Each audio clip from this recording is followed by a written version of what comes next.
Season 12, Premiere, Episode 1, The New Digs, Artifact and Feature Analysis by the Oak Island Compendium. In this week's episode, The New Digs, we are first taken to the Money Pit area, where the Oak Island team believes that they have discovered the location of Shaft 2, which was dug by the Onslow Company in 1805. Its purpose was to bypass the original shaft and connect to the Money Pit. When trying to connect to the Money Pit, the diggers struck water and the shaft was flooded out and abandoned. The Oak Island team is hoping to get wood samples for dendrochronology testing to confirm this is the same shaft. This was called the Holy Grail of shafts, besides the Money Pit by Rick Lagina, because it would be roughly 14 feet from the original Money Pit location. The team would like to find that location and explore it further. It seems this endeavor will be taking the place of the garden shaft from last season.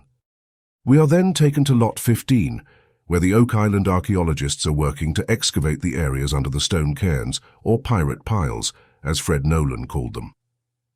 Nolan originally found the formations in the 1960s. As the team is excavating, they discover pieces of slate around a possible structure and at depth in this area. The team ponders what this could mean.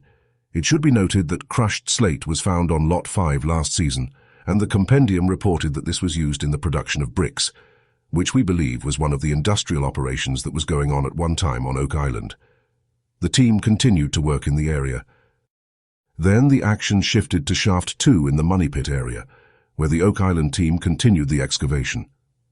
They are shown using a mirror with reflected light to see into the shaft and visualize the surrounding area of what they are digging.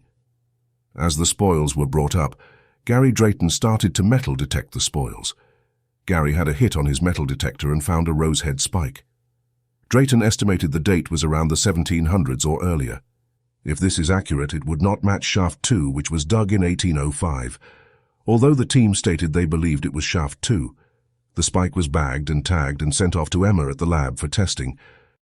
Then the scene took us to borehole DN7, which is in the new area of interest called the Pie, which also surrounds the baby blog. This is where high concentrations of gold and silver have been detected in the water in the ground. A core drill was set up and operations began. The drilling reached the depth of 120 feet. The core sample revealed that it was soft clay material that was wet. The drill also encountered an air pocket. This was at a depth of 12 feet. It was speculated that perhaps this was a man-made flood tunnel, but more exploration is necessary to know for sure. There was also speculation of a side chamber as the team continued its work. We were then taken back to Lot 15, where geoscientist Dr. Spooner arrived at the scene to render his opinion of what they were encountering at the site. He mentioned the slate found in the excavation and the fact there was till in the structure. It was mentioned that there are two different types of bedrock on the island, limestone in the east and slate in the west.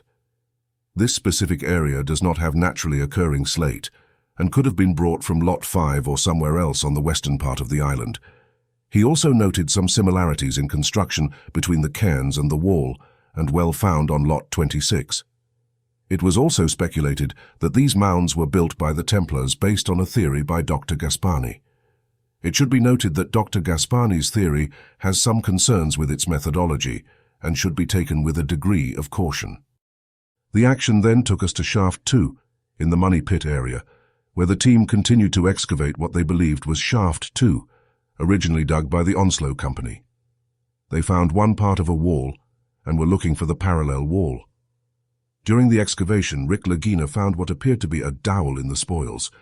This reminded him of the dowels used in the U-shaped structure at Smith's Cove that the team previously investigated. As they continued, they did not find another wall until they were 17 feet away from the first wall. This led to speculation that they have two separate shafts in close proximity. The team was looking to go down to 30 to 40 feet to get wood samples for testing. The scene then shifted to the lab, where archaeometallurgist Emma Culligan and archaeologist Moya MacDonald met with the team to give results on some testing that was conducted on 3 types of soil samples. The samples originated from the Money Pit area, the conglomerate from under Cone E, and from the circular depression on Lot 5. The samples concluded that they were over 90% matching and that some sort of operation was going on that involved the 3 sites at one time. It was speculated that it was perhaps during a treasure depositing scenario, but it is more likely it was from an industrial operation, like mining and the production of bricks in this writer's opinion. Marty was very intrigued by the results and said that they wanted to lift cone E and check for more materials that may be buried beneath it. We were then taken back to the area now known as Shaft 2A. It is noted that this shaft appears to have been undocumented and is about halfway between what may be Shaft 2 and the garden shaft. The team wants to get some wood samples at depth to get a date of the construction. Rick notices that the bucket of the excavator is bouncing around, which indicates that the material is hard and dense. The team ponders if it is an original construction and something was hidden there. The team takes a measurement of the shaft, and it appears it is about 9/10 feet long, which was the same dimension as the garden shaft. This newly discovered unrecorded shaft is about 30 feet from the garden shaft. The action then moves to Lot 4, where Gary Drayton and Peter Fonetti are searching the spoils from the Lot 5 dig of the circular feature. It is estimated that 10 tons of spoils are deposited in this location. Gary begins his work and detects something. He uncovers a cut coin. Gary postulates that it is Spanish and silver. Gary mentioned this would have been cut to make change, and it was a piece of treasure. It is then explained that trade routes opened up in the New World, and perhaps this involved pirate treasure. The piece was bagged and tagged and sent to Emma in the lab for testing. We are then taken to the lab where archaeologist Laird Niven and archaeometallurgist Emma Culligan are analyzing the cut coin found by Gary Drayton and Peter Fonetti on Lot 4. Laird inspects the coin and mentions it is perfectly cut and quartered. Emma suggests scanning the coin with XRF to reveal more details. Emma states that the coin has the presence of chlorine in it, which indicates it has been in salt water for a period of time. It is verified to be silver, which then launches the William Phipps theory regarding Oak Island. It is again theorized that Phipps buried treasure on Oak Island, and his associate, Andrew Belcher, buried silver from the shipwreck of the Conception.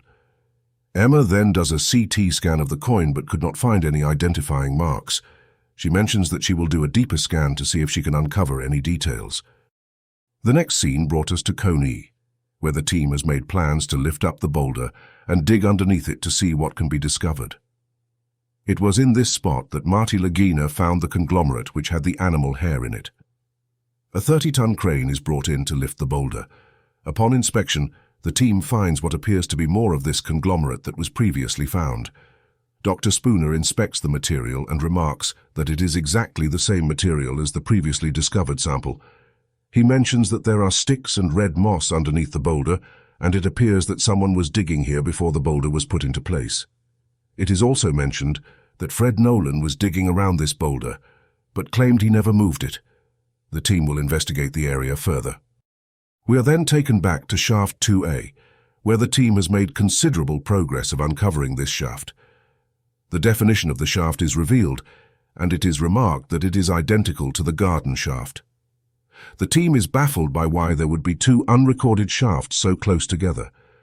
Marty remarks that the shaft was filled in very well, and whoever dug it went to great pains to cover it up and hide it. It is mentioned that this was deliberately done so. The team will continue to work in this area to find some good wood samples at depth for dating. The team then assembles at the war room to hear the results of the testing of the cut coin from Emma Culligan. Emma explains that it was almost impossible to see any detail on the coin. She was able to use deep scanning to get some faint details. She also mentions that there is some lead to its composition. Emma shows that the coin reveals GVLI. She further states that after researching, she believes it is a William III English shilling from 1697. Emma has consistently demonstrated that she is the MVP of the team, in this writer's opinion, based on her outstanding work.